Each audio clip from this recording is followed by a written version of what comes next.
From engineering gas turbines that power aircraft and cities to now leading a global movement toward net zero and sustainable prosperity, she is the strategist turning systems thinking into world-scale impact. It's Lori Payne, the president and CEO of Project Blue World, architect of the roadmap to a blue world, and a veteran of aerospace quality systems and transformational leadership. We're here on the Marketer of the Day podcast with Robert Plank, brought to you by dfypodcast.com. We handle the podcast back end editing, publishing, and promotion so you can focus on the interview and grow your audience. And the growth that Miss Lori Payne is up to these days is literally changing the world, getting to net zero, improving the quality of life for everyone, and being more efficient and saving the world, the planet, because we only have one. So, Miss Lori Payne, how are you? Wow, I'm overwhelmed with that great introduction. Thanks, Robert. It's so great to be here. Yeah, we are changing the world. We say project by project, country by country, till every citizen is able to achieve happiness and quality of life based on what we've been able to accomplish from Winnipeg and other blue zones around the world. That we can talk some more about that blue zone theory and why we developed Project Blue World. The theory of longevity and happiness, quality of life that some zones in the world have managed to achieve. We think, yes, everyone on the planet can access opportunities now that it's 2025. Oh, no, we're now 2026. Yeah, so even further. Access 2022 to bring everyone network and connecting together. Now it's 2026. 2030 is right there, and so is 2050. So we're broadcasting continually from Winnipeg, Manitoba, Canada.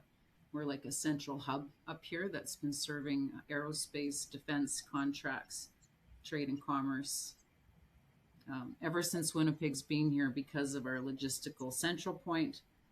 Our waterways provide ways for people to migrate and move back and forth for centuries, right? So we're just that hub right in the middle of North America with only about 1 million citizens in all of Manitoba. So we're a small but very powerful community is what we are here in Winnipeg. Thanks, Robert, for having me. What else do you want to talk about? Yeah. And I mean, you talk about being overwhelmed. I'm overwhelmed every time I see you because we're in the same Monday mastermind and you're talking about like solar powered electrical planes that fly to and from solar powered airports. And I look at Winnipeg on a map right now and it's like there's all these like lakes and rivers around it, right? So I can see how it can be a hub of sorts, but I know I've heard of it, but I wouldn't have been able to identify otherwise on a map. And I know that like, at least in America, there's so much just weird like disinformation put out by the average uneducated person, right? About batteries, about windmills, about cars and public transportation. I'm like, man, I need to get better educated from the source about what's possible now, what's happening in the future, the cost effectiveness, the kind of mission towards it. And so you tell me, like, is there anything that you think is maybe like misunderstood about there? You have this blue zone thing, there's the fight against climate change. Like, what do you think just needs attention right now? That we have the answers. Because we have very powerful nations that have been working together for so many years. At my desk here, I have a copy of the Paris Agreement from 2016, which is where I think there was 197 nations at that time came together to say, we're all going to work on this together, guys.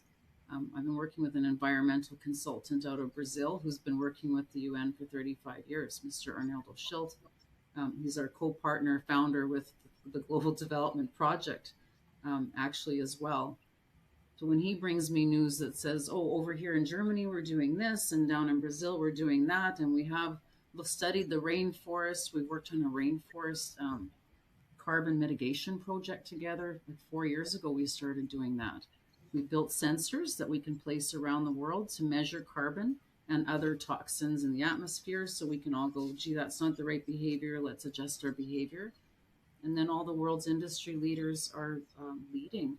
You see Mr. Musk with the electric cars. You see Mr. Schwarzenegger putting solar on the houses. Here in Manitoba, we get more hours of sunlight than almost anywhere on the planet. Most folks don't know that. It's very bright and sunny here. But because of our long, cold winters, solar is not really our best option. I'm working in a hydro energy planning project right now for the whole province, and we know that we're going to be using our main grids. We're hydro here. You see the lakes and rivers. So we use that for power mainly in Manitoba, but we're also integrating gas turbines and using biofuels and biomethane, natural gas to power those instead of carbon offsetting or carbon emitting fuels. So it's lots of complex language about all Yeah. the fuels and how we're transferring it over. But you've got people from all different sectors around the world putting the ideas together about how to roll it out. And Manitoba has their plan drafted for how we're powering communities from the American border all the way to Churchill, which is on the Hudson's Bay, which is also a major port. And we're opening up that port up into the northern seaways. There's just so much going on in the north right now, and how to power it all is very key. And we've been working on that here for years. So bringing those types of projects to the forefront is what Project Blue World is doing. From our website, we broadcast, come watch this project so everyone can see these success stories and then implement in their communities as well. Hmm. So are you Yeah. saying that maybe it's helpful to just to get this continuous stream of education, so that way we get more used to it? Like you're making me think that there's, at least where I'm at, I drove by my old elementary school, grammar school, like a few weeks ago, and there were those huge like solar panels that they put over parking lots where like it gives you shade, but it also like these huge Mm-hmm. massive structures, but it's like it's unused space anyway because the cars just park there. And I think that there's more and more cars, especially the last 5 years, that drive past me almost silently. I'm like, I used to be, Yeah, if it's I really saw, unusual. You almost yeah, have to put a bell on them all. I'm thinking the same with the water vehicles. We live on the ooh, water here north of Winnipeg, and there's sea-doos and boats, and they roar around. You hear that sound if you're in the water. yeah, But they're suddenly all silent. right, We have to put a bell on them or a buzzer system or something to warn everybody that it's coming. But yeah, it'll be a yeah. combination of batteries and fuel, so a lot of hybrid, especially in the north. We need fuel, and batteries don't work so well in the cold. Right. So, but yeah, but there's like, I used to be surprised seeing like a Cybertruck or a Rivian or something, but now it's like I assume that at some point it will be weird to see a gasoline powered car when the electrical will be the norm. And then you hear a lot of scary numbers and statistics about the data centers, right? They say like AI is just like gobbling up all the electricity and it's so wasteful. And like, how does that development balance against what you're doing? I was just talking to a fellow that works on the data centers out of Belgium. I phoned him to ask him about it because we're looking at how those data centers will impact in Manitoba as well as part of our energy distribution. We recognize we need them. And there's great models where we're using data centers to heat communities.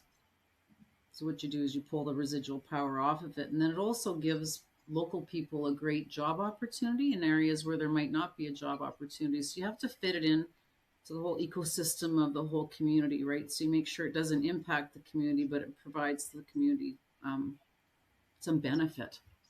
So that's what Oh, we're yeah. weighing up here and just designing the whole province. So you need to have your political leaders working with the industry leaders.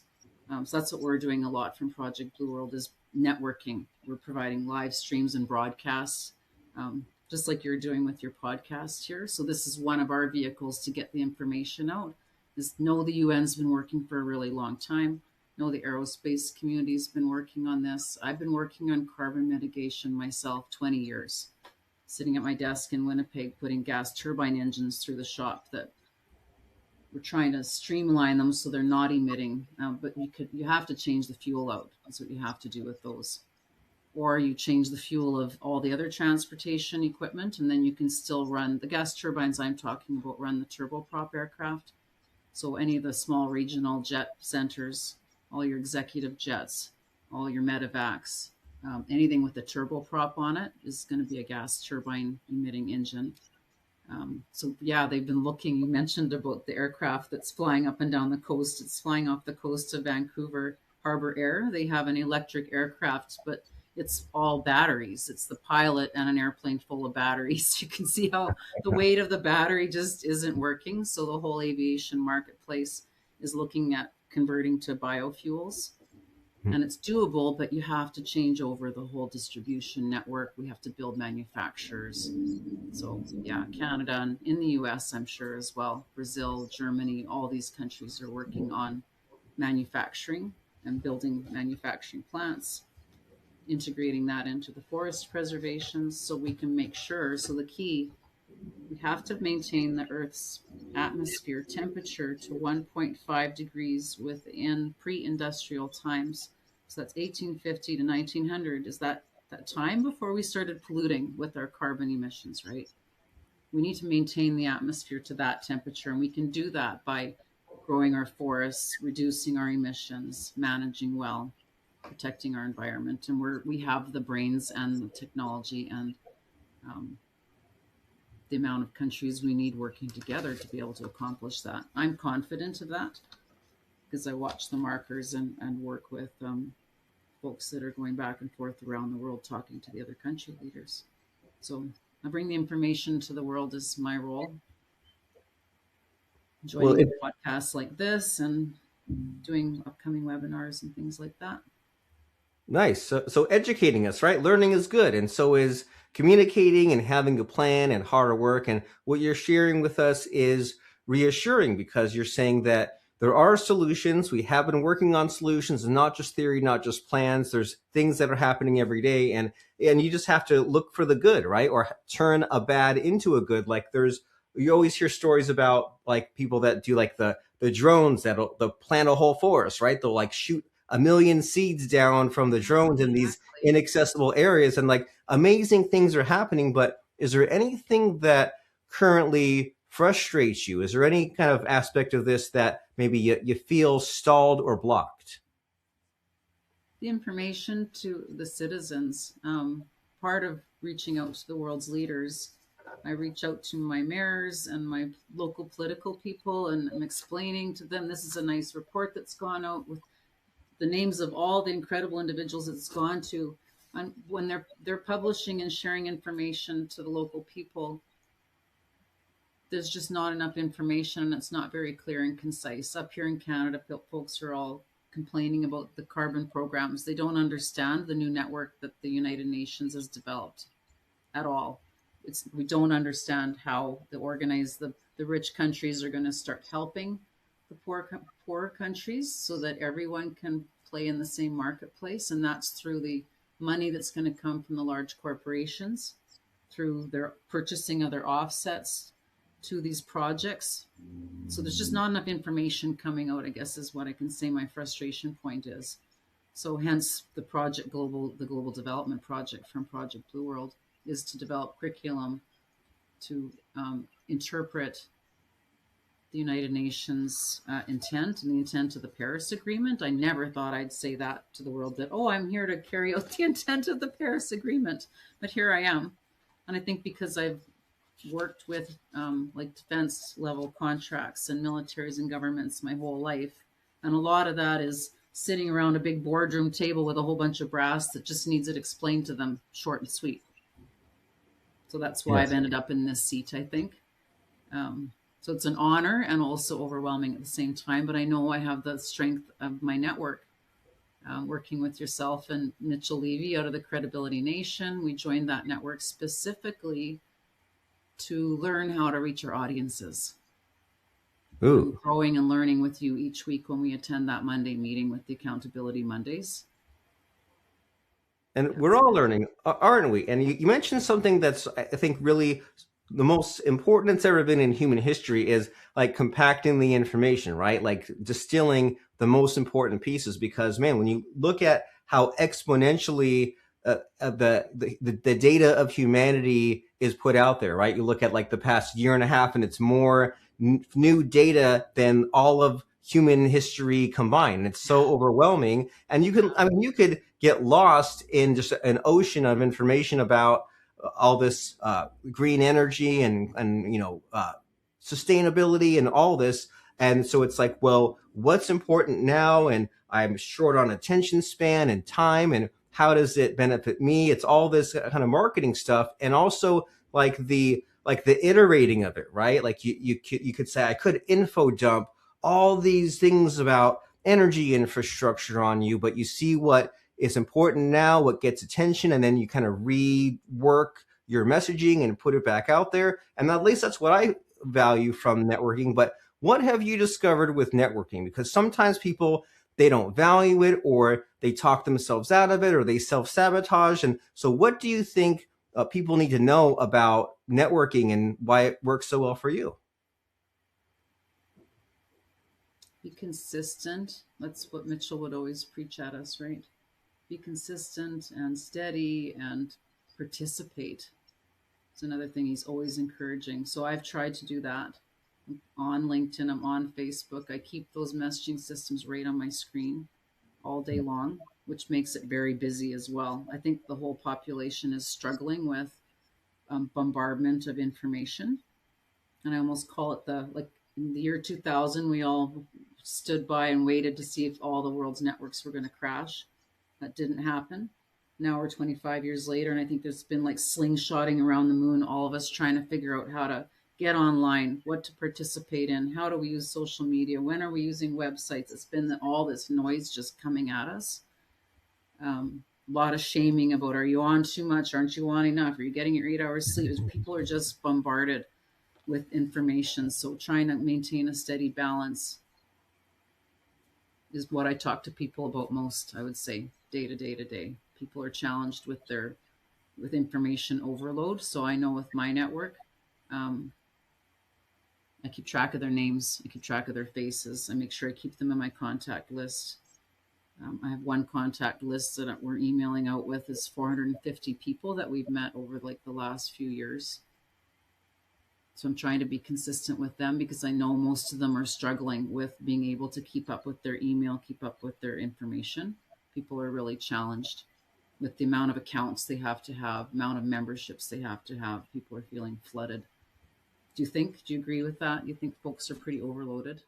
Oh yeah, 1,000,000%. And it seems to get worse every year. And the kids these days will never understand that you and I used to think the internet was a fad, right? You talk about the late 90s, 2000. We thought, oh, this internet thing, it's like a new cable channel. Oh, there's HBO, there's Showtime. Oh, there's the internet, and it hadn't taken over. And now it's just like, there's this real need for focus, isn't there? Of, well, you know that you shouldn't be wasting time or wasting your whole life in front of a screen.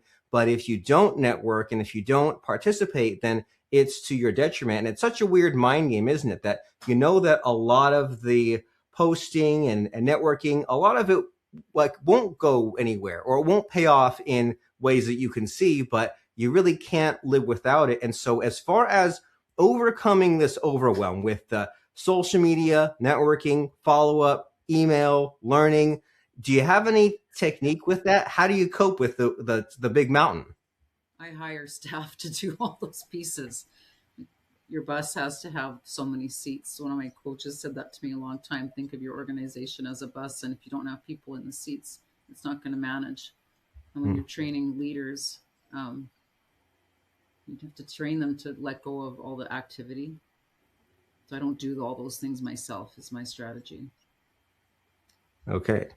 Pretty And much. it's tough to do, right? It gives you a blow to the ego, and it maybe tests your patience, because sometimes the work isn't done right, or those employees, they can't just read your mind, right? So they don't know exactly what you want or how you would do it. Or of course you could do it better or do it faster, but could you do it all? Heck no. So it seems like you delegate and you go through this process and you get it figured out, because you need to have an infrastructure of some point, right? The world needs an infrastructure. Your business needs it. You need this team of people to help you. And there's so many just paths we could go in our conversation, couldn't we, Lori, about the amazingness, if that's a word, or it could be a word, of the future ahead of us as far as technology and what's going to happen, or what has you excited about the future of your company. But you tell me, what do you think might be the missing question in our conversation that I should be asking you? I just don't know what to ask you. Yeah, we talked about a lot of things before we came on air too, right? What's going Oh on yeah. in Winnipeg in February was one thing I think people should know. We hold Everybody holds conferences, but we've got a conference going on in February where we're talking specifically about how we're powering aircraft and other transportation around the world.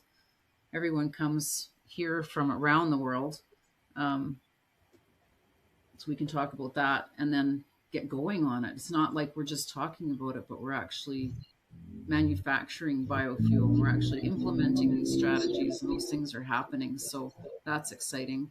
Um, Military and commercial worlds are merging. They've been saying that out of the Canadian Armed Forces for years now. Like the Cold War is long over. The military sector's modernizing and following the commercial sector. So that means it's like, hey, Lori, what are you guys doing with Microsoft these days? Because over here, we're using Microsoft. We're having challenges with this, this, and this.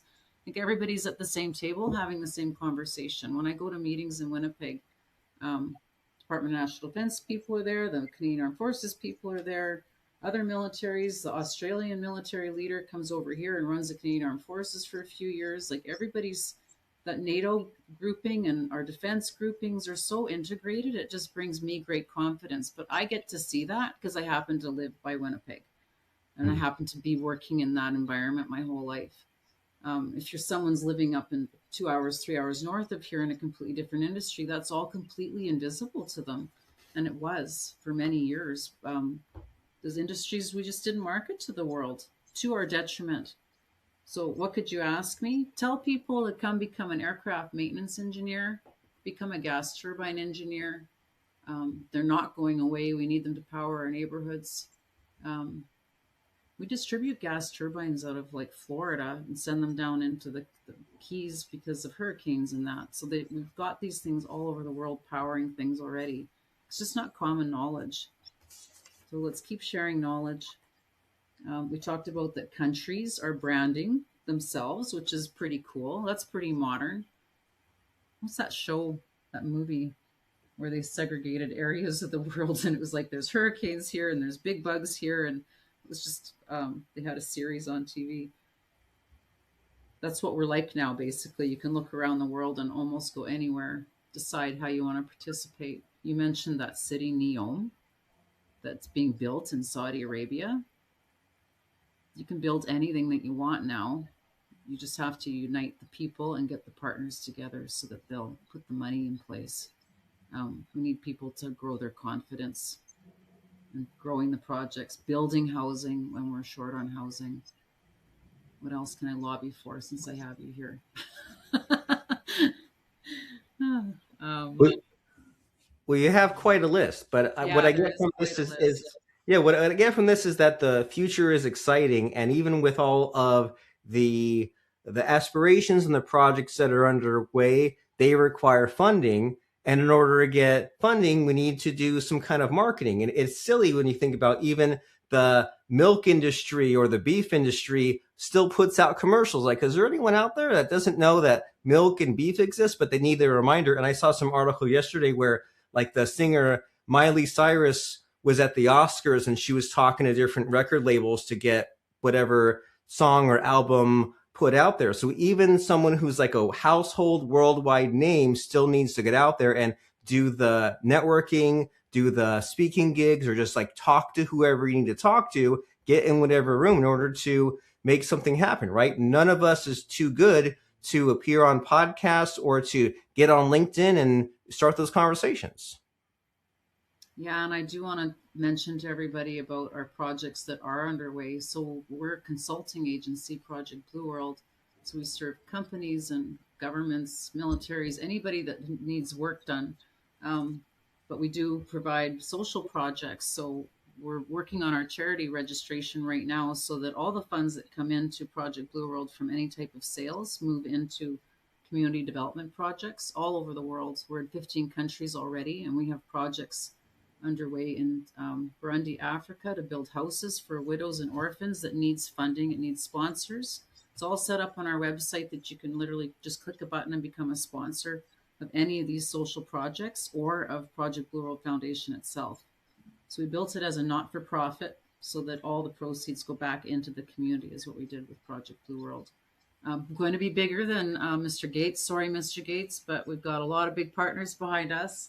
Elon Musk, we're coming for you too. I know we'll see you in Winnipeg one of these days, maybe with Mr. President Trump, when we host a conference of the parties here, perhaps in 2030. Yeah, well suited to lead here is what Winnipeg's doing, which is why we're leading with Project Blue World. But please come to the website, look at the social projects and work, help communities build agriculture and marketplaces, schools, electricity, clean water, waste management, animal safety we have going on here in Manitoba for our free roaming cats is a social project underway. So we showcase those projects so folks can just see samples of our work and maybe take those ideas back to their communities too. That's why we showcase it on the site. Extremely cool. Portal for people to get access and plug into opportunities on a network. So, yes, the new grid is coming as well, so people can register and log in and be in our supplier database. I want consultants and coaches and experts, companies that have great services, to come and list with us so others can find them. Very cool. And all this that you're talking about is at ProjectBlueWorld.ca, that grid solutions database that you mentioned, reading up on the social projects, looking at the sponsors. You can find all about this Project Blue World Foundation, and their purpose is to provide people, companies, and community teams a place to plug into expertise, technology, templates, and training to develop people, programs, products, and services to advance education, improve organizational and overall community wellness, relieve poverty, and improve socioeconomic and environmental conditions. And that breakdown you just said there, Miss Lori, about all the things that need to be done, like the clean water and the energy and getting out of poverty and all that. I love the way you think, right? I love the breaking down into categories and say, hey, we're not just giving platitudes and being aspirational. We're not just saying like, here's these scattershot projects. You're saying, hey, here's actually the problems that are facing the world. And none of this will get solved overnight, but there's all kinds of like micro solutions that can and should be done. And so what's some next steps here? You said there's ProjectBlueWorld.ca. Is that just where someone should go after this conversation, or what's the logical next step? Yeah, come to the website, ProjectBlueWorld.ca. Have a look at these the grid to see if you want to participate and be a supplier in the database. See if you would like to become a sponsor for the foundation itself. So you can be listed in our website and also participate, like benefactor level gets you into conversations like this on social media with us or at conferences, presenting as part of our forums and things. So we're seeking sponsors, donors for the foundation itself so we can power the projects. And then we want sponsors and donors for each specific project as well, I would say. So yeah, ProjectBlueWorld.ca is the website, and then you can find us on LinkedIn, Facebook, X, and Instagram. And the email is info@ProjectBlueWorld.ca.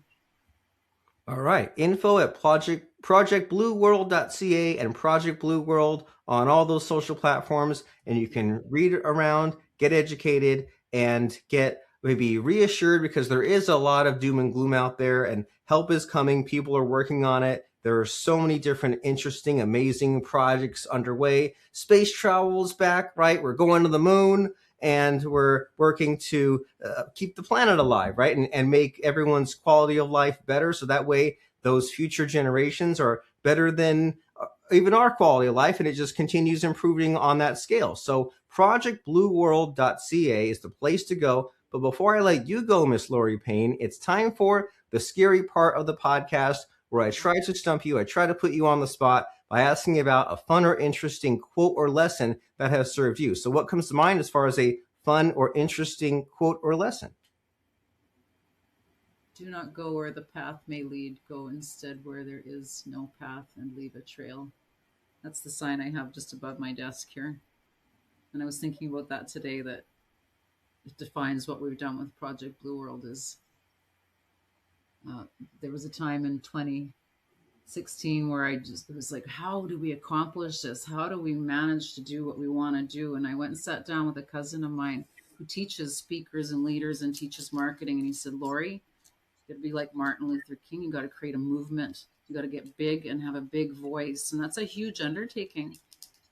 That's part of why we've joined up with all of you folks. Find that California, Silicon Valley, Mr. Mitchell Levy, it's kind of was ahead of his game compared to what the network I had here in Winnipeg for how to like get that international audience on social media style platforms. It was new for me. So I so appreciate you guys and all the connections and the networks. Perfect. And I appreciate everything we're doing. Yeah, and I love what you're doing too, of getting outside your comfort zone and finding the courage and saying, hey, I'll blaze my own trail and get it figured out. And sometimes you wonder, well, the world is testing you to see how badly you want it, right? Do you want to work on these projects, change the world? If you just kind of dibble dabble and treat it like a hobby, you won't get far. But if you say, hey, I have to do all these things that are scary and hard work and frustrating and getting rejected, well, how badly do you want it? So you're saying create that path, make it happen, and you can begin on that journey and that education by going to ProjectBlueWorld.ca. And we have been speaking with Miss Lori Payne about the future. And she's the CEO of Project Blue World, leader of Roadmap to a Blue World, and she leads strategy and organizational success from years in aerospace, service, and maintenance management. ProjectBlueWorld.ca. Get educated about the future. And it's been such a pleasure and a blast speaking with you, Ms. Lori Payne. Yeah, you too, Robert. Thanks very much.